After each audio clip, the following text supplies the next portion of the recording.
Bismillahirrahmanirrahim. Assalamualaikum warahmatullahi wabarakatuh. Alhamdulillahirabbil alamin, wassalatu wassalamu ala asrofil anbiya'i wal mursalin wa ala alihi washabihi wasallim ajma'in. Amma ba'du. Puji syukur kita hadiran Allah Subhanahu wa taala serta salawat dan salam mari sama-sama kita hadiahkan kepada junjungan kita Nabi Muhammad sallallahu alaihi wasallam dengan mengucapkan Allahumma shalli wa sallim wa barik alaihi. Yang saya hormati dosen pembimbing Buya Andri Nurwandi. Baiklah, adapun saya di sini ingin menjawab soal peradilan agama di Indonesia. Nama saya Sumiati, MPM 1802010043. Adapun soalnya yang pertama, jelaskan pengertian peradilan agama, pendapat ahli dan dasar hukum pengadilan agama di Indonesia.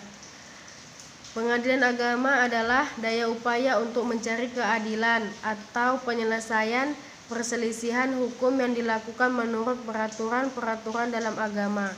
Sedangkan dasar hukum pengadilan agama di Indonesia yaitu yang pertama pasal 1 ayat 3 Undang-Undang Dasar tahun 1945, yang kedua pasal 24 ayat 2 Undang-Undang Dasar tahun 1945, yang ketiga pasal 24B Undang-Undang Dasar tahun 1945, dan yang terakhir Undang-Undang Nomor 14 tahun 1970. Adapun soal yang kedua, jelaskan perbedaan peradilan dan pengadilan atau dasar hukum. Peradilan adalah suatu proses yang dijalankan di pengadilan yang berhubungan dengan tugas memeriksa, memutus, dan mengadili perkara.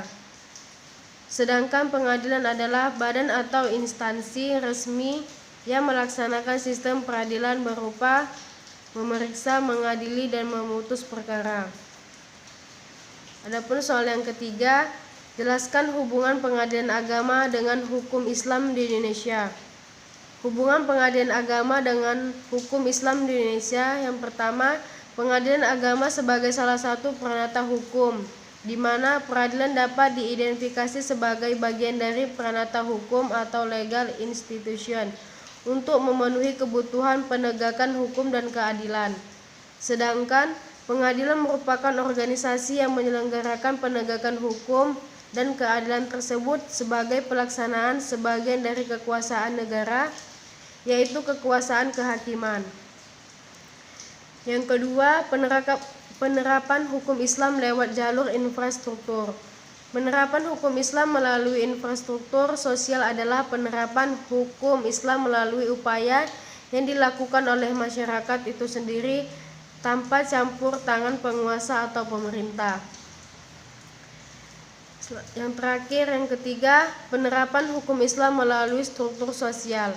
Penerapan hukum Islam melalui penguasa disebut dengan nauliyah imam menurut konsepsi fikih. Berbicara mengenai penerapan hukum Islam melalui suprastruktur atau tauliyah imam dapat dilihat dari beberapa tahap. Tahap pertama, penerapan hukum Islam melalui tauliyah sultan, dan tahap yang terakhir masa awal kolonial Belanda berkuasa. Selanjutnya soal yang keempat, tuliskan ayat Al-Quran dan hadis berkaitan dengan hukum dan peradilan. Ayat Al-Quran yang menjelaskan tentang peradilan terdapat dalam surah An-Nisa ayat 135, yang artinya, wahai orang-orang yang beriman, jadilah kamu orang yang benar-benar penegak keadilan, menjadi saksi karena Allah, biarpun terhadap dirimu sendiri atau bapak ibu dan kaum kerabatmu. Jika ia kaya ataupun miskin, maka Allah lebih tahu kemaslahatannya. Maka janganlah kamu mengikuti hawa nafsu karena ingin menyimpang dari kebenaran. Dan jika kamu memutarbalikkan atau kata-kata atau enggan menjadi saksi, maka sesungguhnya Allah Maha mengetahui segala apa yang kamu kerjakan. Dan yang menjelaskan tentang peradilan terdapat juga dalam surah Al-Maidah ayat 8, surah An-Nahl ayat 90. Dan ayat yang menjelaskan tentang hukum yaitu terdapat dalam surah An-Nisa ayat 58 yang artinya, sesungguhnya Allah menyuruh kamu menyampaikan amanat kepada yang berhak menerimanya dan menyuruh kamu apabila menetapkan hukum di antara manusia supaya kamu menetapkan dengan adil. Sesungguhnya Allah memberi pengajaran yang sebaik-baik kepadamu. Sesungguhnya Allah Maha mendengar lagi Maha melihat. Sedangkan menurut hadis yaitu dari Buraidah radhiyallahu anhu bahwa Rasulullah shallallahu alaihi wasallam bersabda, hakim itu ada 3, yaitu 2 orang di neraka dan 1 orang lagi di surga. Seorang tahu kebenaran dan ia memutuskan dengannya, maka ia di surga.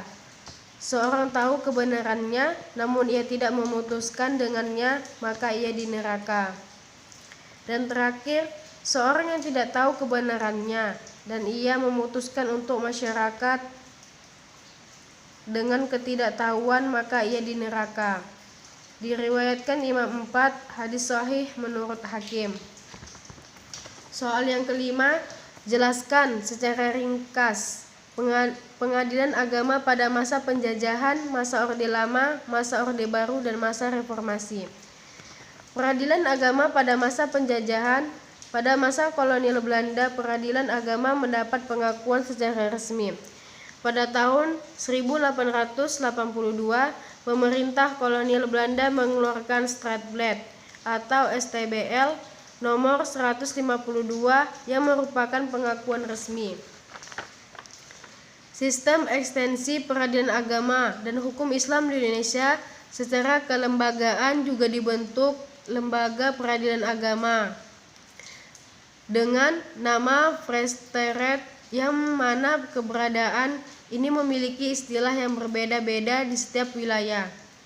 Mengenai wewenang, Lembaga Peradilan Agama di masa penjajahan memiliki kewenangan yang hampir sama dengan saat ini.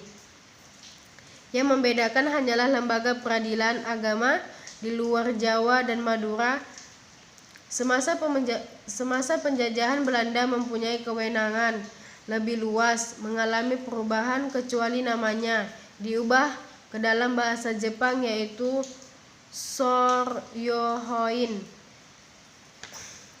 Dan yang kedua, pada masa Orde Lama, pada tanggal 27 Februari tahun 1947, pemerintah mengeluarkan Undang-Undang Nomor 7 Tahun 1947 tentang susunan organisasi dan kewenangan Mahkamah Agung dan Kejaksaan Agung. Undang-undang ini tidak menyebut tentang keberadaan peradilan agama, yang dimana pada masa Orde Lama dapat dikatakan sulit bagi peradilan agama pasca kemerdekaan. Bagaimana tidak, peradilan agama yang secara historis telah lama dalam kehidupan masyarakat Nusantara tidak disebutkan dalam perundang-undangan. Selanjutnya, pada masa Orde Baru. Yang pertama, lahirnya Undang-Undang Nomor 9 Tahun 1964 dan Nomor 14 Tahun 1970 dalam rangka memenuhi ketentuan pasal 24 Undang-Undang Dasar 1945. Pada tahun 1964 keluarlah Undang-Undang Nomor 19 Tahun 1964 tentang ketentuan-ketentuan pokok kekuasaan kehakiman. Yang kedua, lahirnya Undang-Undang Nomor 1 Tahun 1974 tentang perkawinan. Yang ketiga, lahirnya Undang-Undang Nomor 7 Tahun 1989 tentang peradilan agama. Yang keempat, lahirnya Instruksi Peradilan Republik Indonesia Nomor 1 Tahun 1991 tentang kompilasi hukum Islam atau KHI. Dan yang terakhir, eksistensi Instruksi Presiden Nomor 1 Tahun 1991 pada masa dan selanjutnya pada masa reformasi.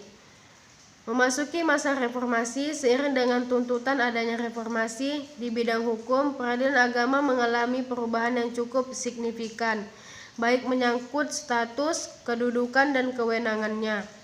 Kedudukan dan kewenangan peradilan agama pada masa reformasi sejak lahir Undang-Undang Nomor 3 Tahun 2006 atas perubahan Undang-Undang Nomor 7 Tahun 1989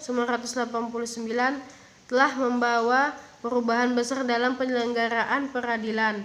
Lembaga peradilan agama baik aspek organisasi, administrasi, finansial, teknis peradilan, dan penambahan kewenangan absolut peradilan agama. Dan adapun soal yang terakhir, jelaskan kenapa Aceh diberikan kewenangan tersendiri dalam hal peradilan oleh pemerintah di Mahkamah Syariah. Karena dalam lingkungan peradilan agama terdapat peradilan syariah Islam di Aceh yang dilakukan oleh Mahkamah Syariah.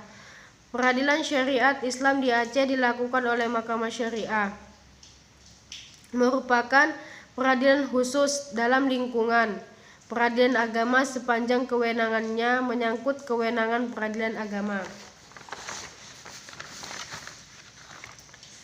Undang-Undang Nomor 18 Tahun 2001 tentang otonomi khusus bagi Provinsi Daerah Istimewa Provinsi Nanggroe Aceh Darussalam yang telah dicabut oleh Undang-Undang Nomor 11 Tahun 2006 tentang Pemerintah Aceh memberi landasan bagi peradilan syariah di Nanggroe Aceh Darussalam sehingga mempunyai kedudukan yang cukup kuat. Demikianlah jawaban dari saya. Apabila ada kesalahan, saya mohon maaf. Saya akhiri. Assalamualaikum warahmatullahi wabarakatuh.